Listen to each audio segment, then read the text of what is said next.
सुर्खियों में।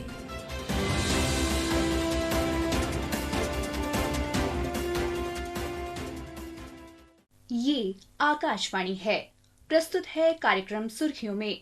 इसके अंतर्गत सुनिए भारत यूएई के सुदृढ़ होते संबंधों पर चर्चा। इसमें भाग ले रहे हैं पूर्व राजदूत अनिल त्रिगुनायत और पत्रकार सिमरन सोढ़ी।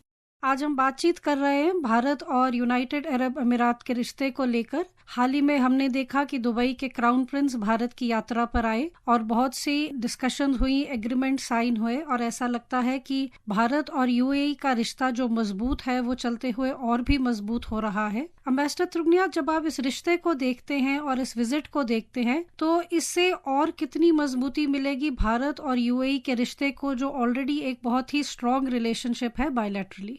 जो मोहम्मद बिन राशिद अल मख्तूम, जो वहाँ के क्राउन प्रिंस हैं दुबई के, वो विजिट में आए हुए हैं भारत की। और मैं समझता हूँ कि चूंकि यूएई एक हमारा सबसे क्लोजेस्ट पार्टनर है वेस्ट एशिया के अंदर और हमारे रिश्ते उनके साथ बहुत प्रगाढ़ हैं, एक कॉम्प्रहेंसिव स्ट्रेटेजिक पार्टनरशिप के अंतर्गत जब से प्रधानमंत्री मोदी आए हैं उनकी पहली विजिट वहां हुई और अभी लास्ट रिसेंटली उनकी विजिट यूएई में हुई थी। तो मैं ये समझता हूँ 7 टाइम्स वो वहां जा चुके हैं, जो एक अनप्रेसिडेंटेड चीज है। और इसी तरह वहां के लीडर्स भी जो हैं, चाहे वो शेख जायद हों, चाहे अभी जो क्राउन प्रिंस आए हैं, और भी बहुत सारे लीडर्स वहां पर आते रहे लगातार। तो मैं इससे समझता हूँ कि रिश्ता जो है हमारा उनके साथ बहुत बढ़ गया है, बहुत स्ट्रांग है। और ये विजिट भी उसी की एक कंटिन्यूएशन में है। लेकिन इस विजिट में भी काफी सारी नई चीजें डिस्कस हुई हैं, जो हमारे ऑलरेडी ऑनगोइंग प्रोजेक्ट्स हैं, चाहे वो I2U2 में हो या India middle east Europe economic corridor के अंतर्गत हो या बायलैटरल हो, जैसे हमारी एक कॉम्प्रहेंसिव इकोनॉमिक पार्टनरशिप एग्रीमेंट जो हमने यूएई के साथ साइन किया था, फ्री ट्रेड एग्रीमेंट होता है।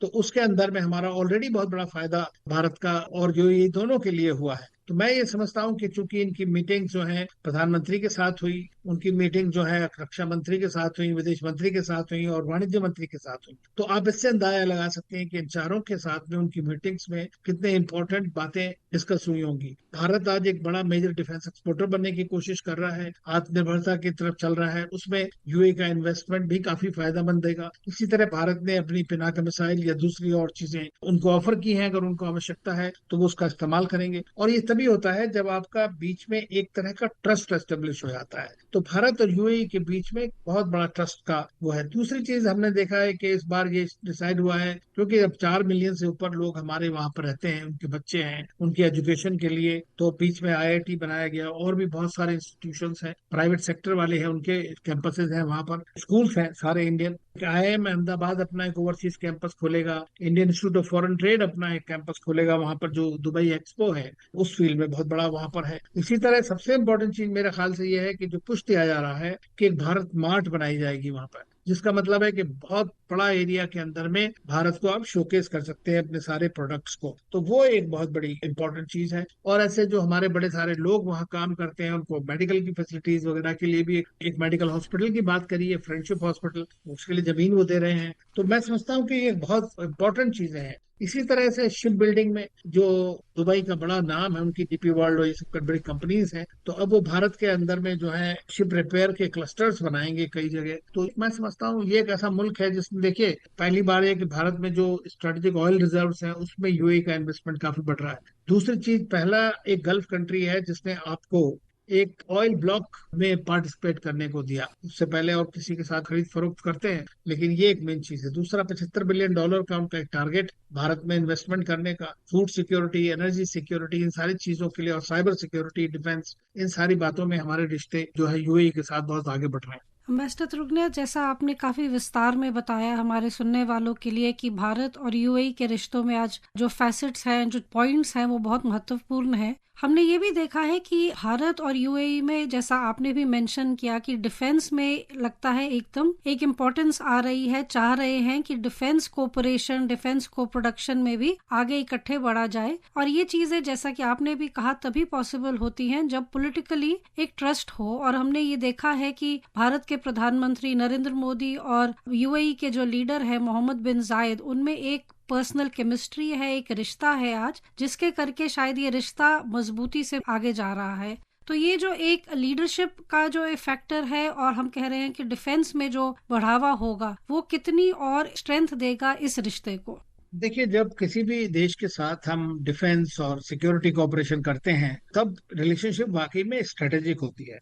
नहीं तो अब तक क्या था कि ट्रांजैक्शनल पार्टनरशिप हो रही थी, हम खरीद रहे थे और पेमेंट कर रहे थे उनको, हम हमारे लोग वहाँ काम करते थे, वो रिमिट करते थे। लेकिन आज बड़ी डिफरेंट एक सिचुएशन हो गई है और इसके लिए काफी हद तक आपको प्रधानमंत्री मोदी को कॉन्ग्रेचुलेट करना पड़ेगा, क्योंकि उनकी जो वेस्ट एशिया पॉलिसी है, जो अब तक खाली एक लिंक वेस्ट पॉलिसी की तरफ चल रही थी, उसको एक ट्रूली एक्ट वेस्ट पॉलिसी में कन्वर्ट किया गया। और मैं अक्सर कहा करता हूं कि प्रधानमंत्री मोदी की सारी फॉरेन पॉलिसीज के अंदर अगर आप देखें तो जो हमारी वेस्ट एशिया पॉलिसी है वो सबसे अच्छी और सक्सेसफुल रही है पिछले 10 सालों के अंतर्गत। और वहां की जो शुरुआत हुई थी, आप देखें तो प्रधानमंत्री मोदी ने सबसे पहले वहां पर विजिट करा यूएई, और उसके बाद से 7 बार वहां जा चुके हैं डिफरेंट चीजों के। उनके जो शेख जायद हैं वहां के प्रेसिडेंट, वो भी भारत कई बार आ चुके हैं। इनफैक्ट जब G20 में भारत होस्ट कर रहा था तो उस वक्त स्पेशल इनवाइटी के रूप में आए। उससे पहले वो यहाँ पर हमारे 26 जनवरी के रिसेप्शन में आए, उनकी फोर्सेज ने भी यहाँ पार्टिसिपेट किया। तो डिफेंस कोऑपरेशन इस तरह से बहुत बढ़ गया। तो आज जो है भारत में हमारे प्रधानमंत्री मोदी में और शेख जायद के बीच में जिस तरह की एक इक्वेशन है, बड़ी यूनिक है।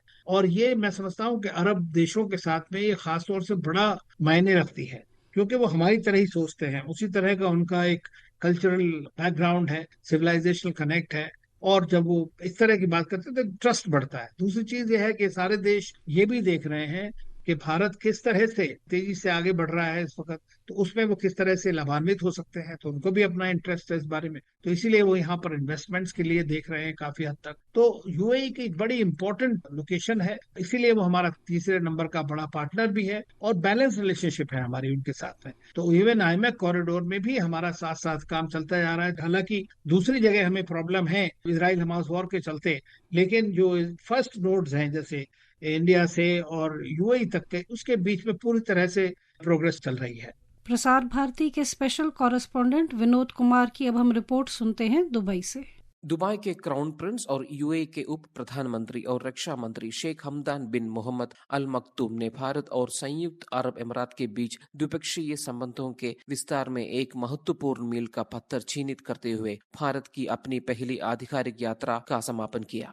2 दिवसीय राजनयिक सगाई ने दोनों देशों को कई हाई प्रोफाइल समझौतों और समझ के ज्ञापन के माध्यम से अपनी रणनीतिक साझेदारी को मजबूत करते हुए देखा। रक्षा सहयोग, नए प्रशिक्षण विनिमय कार्यक्रमों और coast guard to coast guard सहयोग तंत्र के औपचारिक स्थापना के साथ एक प्रमुख फोकस क्षेत्र के रूप में उभरा। इसके अतिरिक्त कोचिन शिपयार्ड लिमिटेड और ड्राई डॉक्स वर्ल्ड एक डीपी वर्ल्ड कंपनी के बीच एक महत्वपूर्ण एमओयू कोच्चि केरल और वडनगर गुजरात में उन्नत जहाज मरम्मत समूहों के विकास की सुविधा प्रदान करेगा। शैक्षिक भागीदारी को 2 प्रतिष्ठित भारतीय संस्थानों के पहले कभी विदेशी परिसरों को स्थापित कराने के लिए समझौतों के साथ पर्याप्त बढ़ावा मिला। भारतीय प्रबंधन संस्थान अहमदाबाद और भारतीय विदेशी व्यापारी संस्थान दुबई में हेल्थ केयर सहयोग भी एक नए 100 bed India UAE friendship hospital के लिए महत्वाकांक्षी योजना के साथ उन्नत किया गया है, जो विशेष रूप से दुबई में रहने वाली भारतीय श्रमिकों के बड़े समुदाय के लिए सस्ते और सुलभ देखभाल की पेशकश कराने के लिए डिजाइन किया गया है।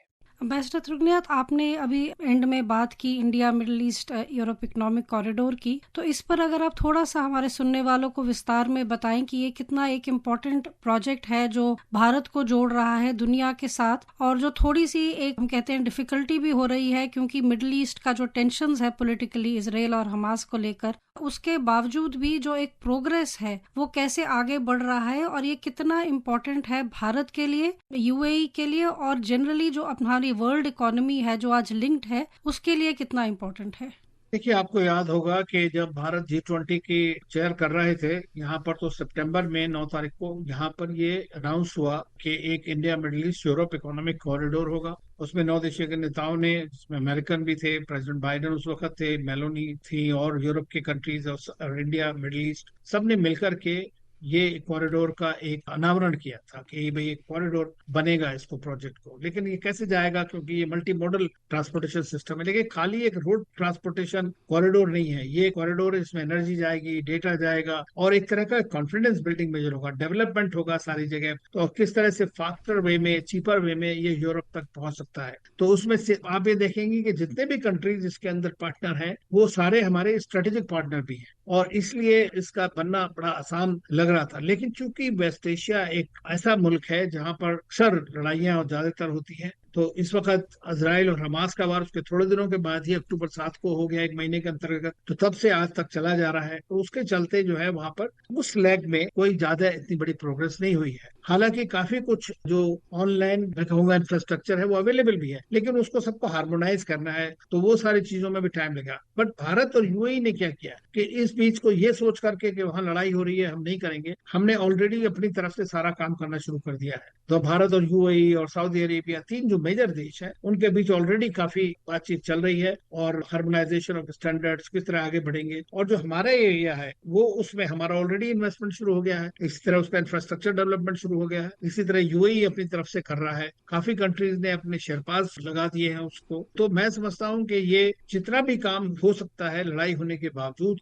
वो होता जा रहा है और ये एक रियलिटी बन सकती है। लेकिन हमको ये सोचना चाहिए कि इस तरह के बड़े प्रोजेक्ट जो होते हैं वो 10-15 साल कम से कम उसमें आसानी से लग जाते हैं। एम्बेसडर तृगनाथ, हमने ये भी देखा है कि भारत से कुछ 4.3 मिलियन जो नंबर है, आज भारत से गए लोग यूएई में रहते हैं, काम करते हैं, अपना जो रेमिटेंसेस हैं भारत में भेजते हैं, और ये एक इम्पॉर्टेंट फैक्टर है पीपल टू पीपल लिंकेजेस जिसको हम कहते हैं। हमने ये भी देखा है प्रधानमंत्री मोदी जब भी यूएई की यात्रा पर गए हैं तो जो हमारा इंडियन डायस्पोरा है वहाँ, उन्होंने बहुत वार्मली और बहुत लार्ज नंबर्स में आकर प्रधानमंत्री मोदी को वेलकम किया है। तो ये लोगों का एक संबंध बन गया है, ये इस रिश्ते में कितनी मजबूती और ऐड करता है?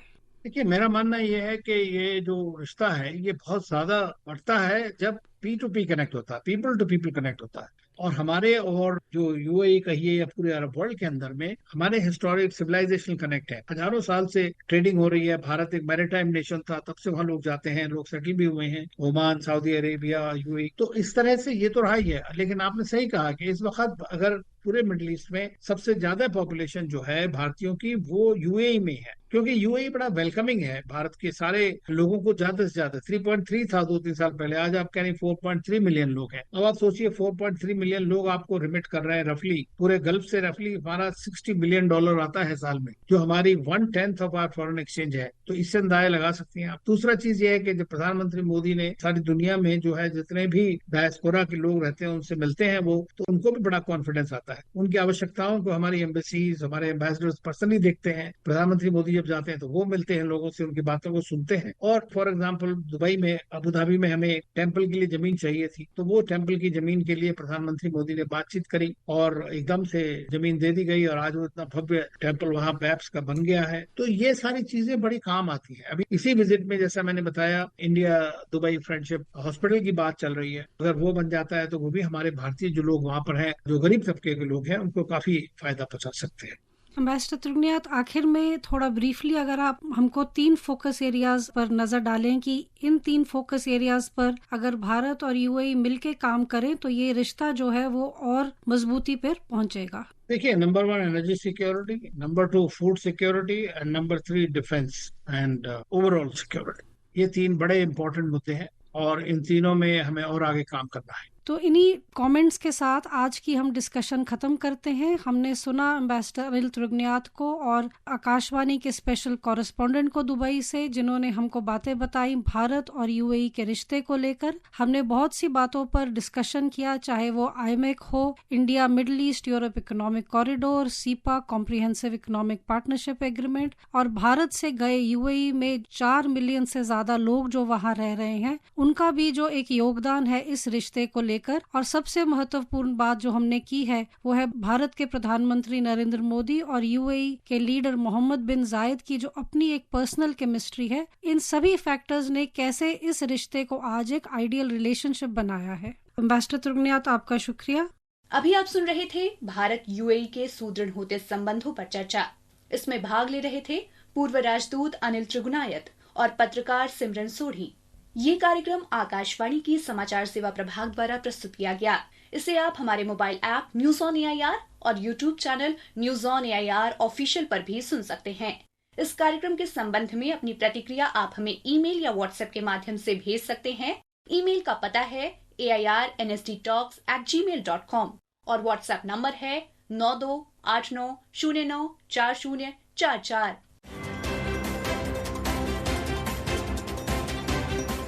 सुर्खियों में